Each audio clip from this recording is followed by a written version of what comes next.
Hi, I'm Lee and welcome to 2 Minute Tuesday, where we give you tips and tricks regarding the software that helps you get to where you need to be.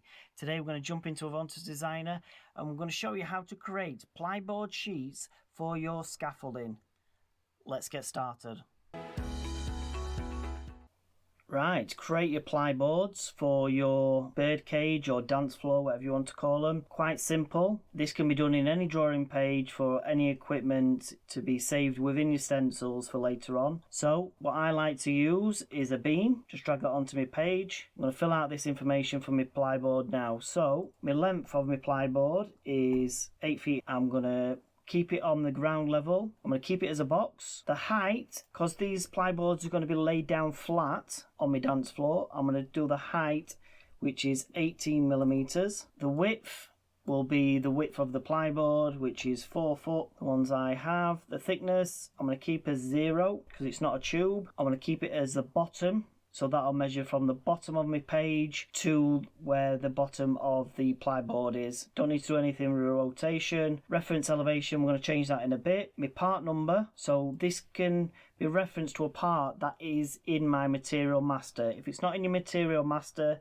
add it in before you start doing this. I'm going to go into filter. I'm going to click on plyboard. I've got a 6 before and I've got an 8 before. This one I'm creating is an 8 before. So click that. Click close, click on the plyboard, there you go. I'm going to change the colour, there you go. So now when I click apply, there's my plyboard sheet as I've created it. So I'm going to click OK. What I can do is place it onto my board where I want it. Now I know what you're going to say. If I created all these boards across here, I'm not going to be able to see measurements or any decks or anything like that what I've got placed on.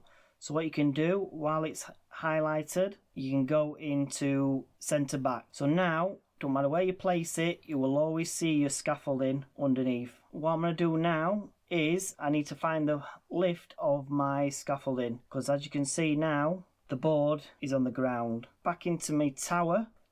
If I go into bay details, I've got a top elevation here. That is not my board level, okay? That is the top of the standard, right? That's the height of the full scaffold itself, that reference there. To get me board level, I need to go into my bay level editor at the bottom, okay? So while the bay is selected, as you can see, my top elevation is 636. That's my top deck there. So in here, what I need to do is, instead of doing start elevation, end elevation, I'm going to go into here with reference height. So I'm going to go 638 in this. Sorry, 6.38 meters. Click OK. And now that should be sat on top of my deck. Let's have a look.